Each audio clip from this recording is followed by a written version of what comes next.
Bonjour à tous, bienvenue dans mon atelier. Cette petite vidéo va consister à régler le positionnement de ma contrepointe du tour. Car j'ai remarqué, lorsque je tourne une petite barre et que je prends un diamètre près du mandrin ou près de la contrepointe, j'ai une petite différence de diamètre, ce qui signifie que celle-ci n'est pas exactement dans l'axe de la broche. Donc voilà, la petite vidéo va consister à tourner une pièce d'aluminium, prendre des diamètres près de la broche, près de la contrepointe, pour arriver à régler celle-ci. Je vais vous montrer tout ça. Donc j'ai ici une barre d'alu qui fait à peu près 1,20 m. Je vais la rentrer dans mon mandrin. Je vais centrer celle-ci sur mon mandrin 4 morts, dresser la face et faire un trou de centrage. Pour qu'ensuite je puisse la sortir, venir l'appuyer sur ma pointe tournante. Et ensuite régler ici le fauron une fois. Pour après, avec mon outil, prendre une légère passe sur une extrémité. Et la même passe à l'autre bout. Et en mesurant donc ces deux passes, je devrais normalement avoir la même dimension en diamètre. Si ce n'est pas le cas, c'est qu'effectivement j'ai ma contrepointe qui sera un tout petit peu à droite ou à gauche. Et c'est là le but de l'opération, pouvoir régler celle-ci pour avoir un diamètre constant sur une longueur. Donc c'est évident que je ne vais pas m'éloigner d'1,20 m. Déjà j'ai 1000 en contrepointe, entre-pointe. Mais je pense que sur une longueur de 60 cm, ça sera déjà bien assez. Donc je vais préparer ça.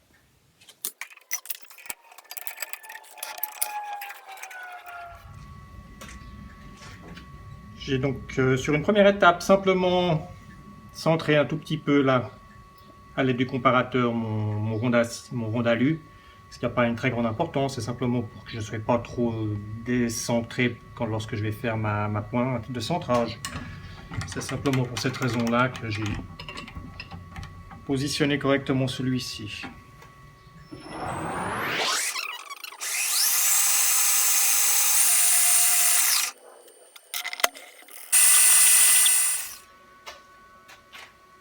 L'étape à présent va être de tourner un diamètre ici et sans rien toucher sur l'avance du X. Donc ce qu'il va peut-être falloir que je fasse, c'est que je dégage un tout petit peu une cote inférieure sur le centre. Voilà ce que je vais faire. Je vais commencer par diminuer ma barre sur son centre un tout petit peu pour que je n'ai pas besoin de déplacer mon outil pour ensuite bouger sur mon axe Z. Donc on va commencer par ça.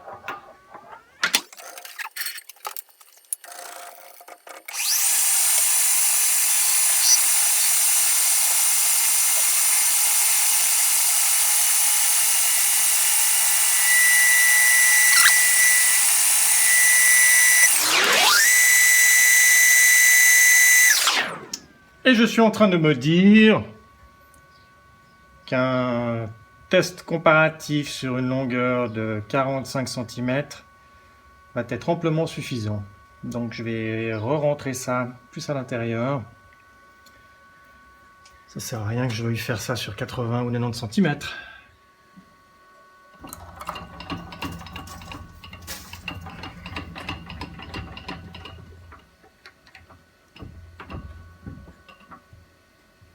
Ok. Donc là, je vais prendre ma première légère passe pour amener cette partie-là au diamètre. Et sans rien changer, je vais avancer mon chariot ici pour prendre la même passe ici. Après coup, je vais mesurer mes deux diamètres et je verrai la différence.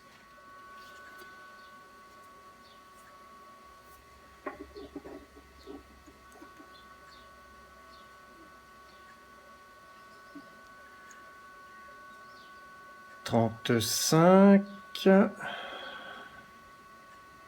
et 1 centième. »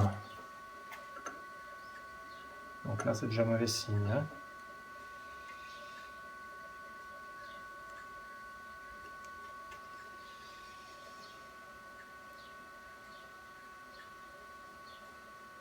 « 34, 90, 8,5. 34,98 8,5.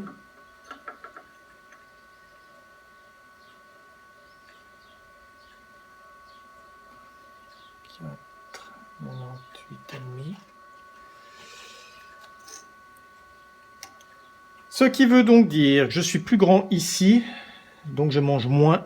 Ça veut dire que ma contrepointe est plus éloignée là-bas. Il faut donc que je la ramène de ce sens-là. Sur cette belle théorie, je vais vous montrer où sont situées les vis. On a de chaque côté ici un trou pour mettre une clé Allen. Donc on dessert de l'autre côté. Et on va effectuer un tour de clé ici. Ce qui veut dire que là, si je vais en serrant, je vais la ramener contre moi. Je vais essayer ça tout doucement. Je vais refaire une passe pour avoir une idée peut-être un tout petit peu plus précise des mouvements que j'effectue sur la poupée mobile. Voilà, j'ai monté là mon comparateur. Donc là, je suis à 0.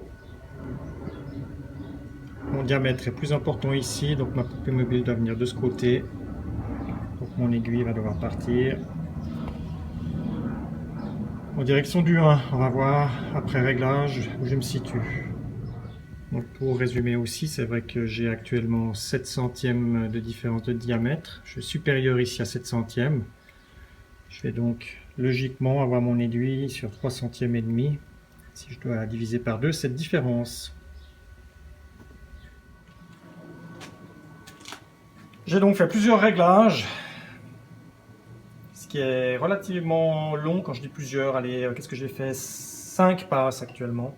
L'utilisation de mon comparateur m'aide grandement. Je dirais que sans ça, c'est absolument inutile d'essayer. On n'a pas d'estimation de combien on enlève. Hein. Donc là, je vais refaire une mesure. Je prends une légère passe.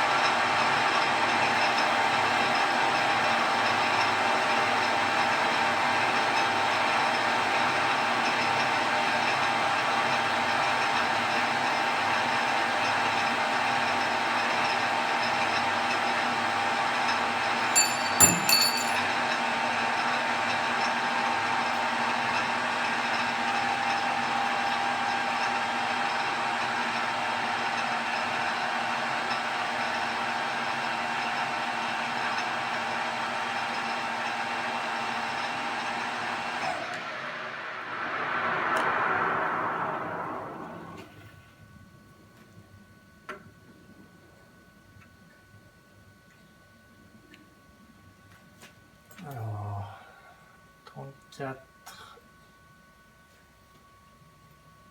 10.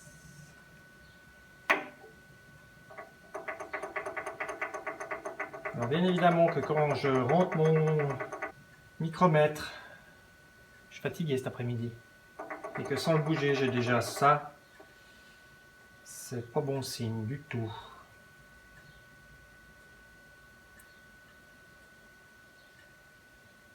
« 33,72.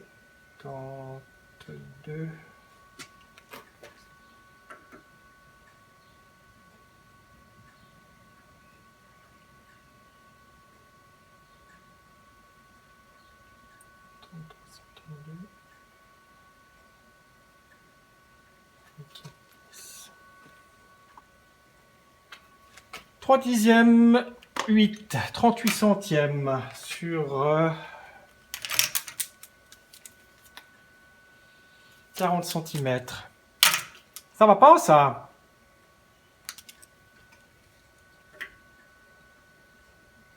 Trop gros ici, trop mince là. S'il est trop mince,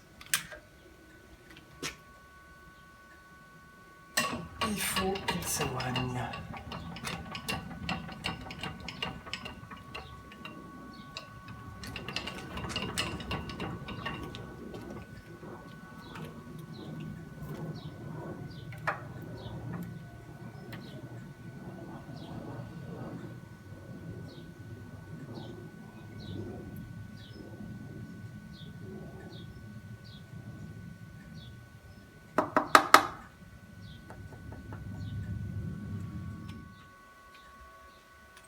J'ai donc dit que je suis plus mince à cette extrémité-là.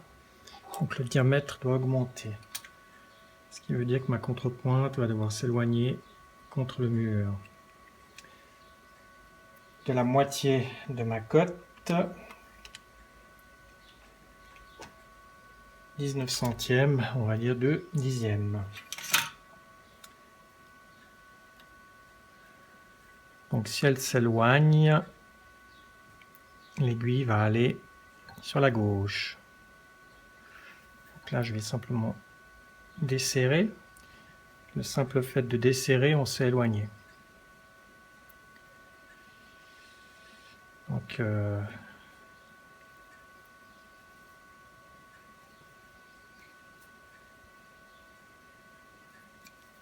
il faut que je la ramène, elle est beaucoup trop maintenant de l'autre sens.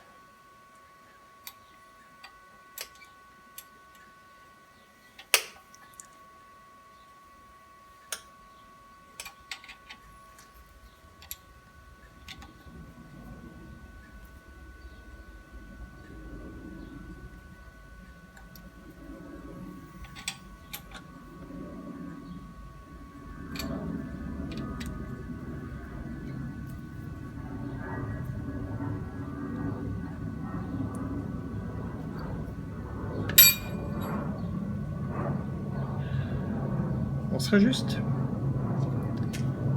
à vérifier. Je viens juste d'avoir comme un flash là qui m'est apparu. C'est sûr que lorsque l'on fait un réglage pareil ou un contrôle, c'est, me semble-t-il, mieux d'être entre contrepointes. Donc là, je suis juste, j'ai vite coupé ma barre, je me suis mis entre contrepointes, j'ai pas de toc malheureusement de serrage. Je vais prendre une passe légère pour refaire le test et voir si j'ai toujours mon centième. J'ai un petit doute là tout d'un coup. Qu'on ne va pas faire ça depuis un mandrin à 4 morts, même si on l'a bien centré au départ. Ça se fait entre contrepointes. Donc on va voir le résultat. Ce que ça donne, si je suis loin de ma petite cote d'avant, ou pas. Donc le résultat de la mesure entre pointes, j'ai 4 centièmes de différence. Alors qu'avant mon mandrin, j'étais à 1 centième. Ce que je vais faire, je vais juste vérifier déjà si ma pointe ici, elle est juste ou pas. Il y a peut-être un petit peu de ça aussi. Chaude ma main, chaude.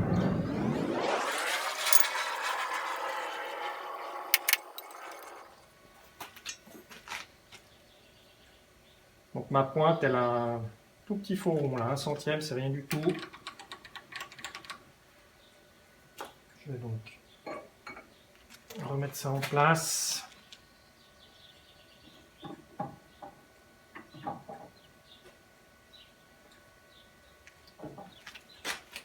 Refaire une petite passe et je vais essayer de corriger ça.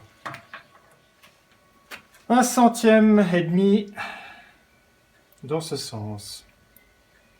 Généralement en desserrant, ça nous fait un petit peu.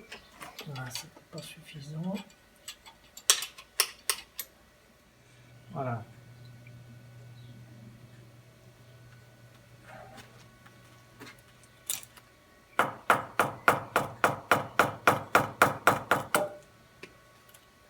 Peut-être de taper un petit peu, je vois que ça se...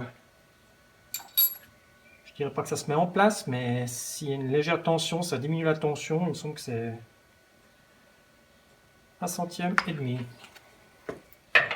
Allez, je refais une passe et je reviens après. Voici donc ma dernière passe qui a été effectuée, mon dernier réglage. Enfin, je veux dire mon dernier réglage et ma dernière passe.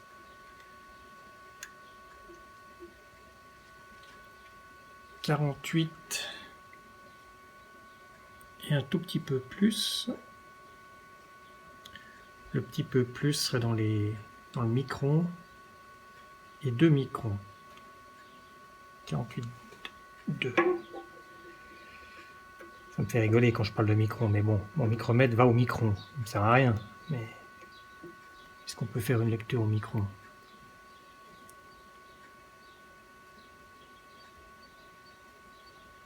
Ça perlipopette. Semblerait-il que je sois Piccolo Bello? 48,5 si on veut bien. 48. Tac, tac, tac, tac. Si je regarde tout à gauche, l'échelle de graduation, le premier trait qui correspond, c'est le 7. 48,7.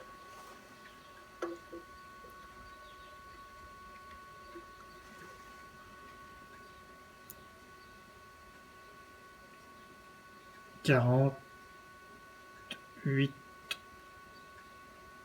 juste 0,0.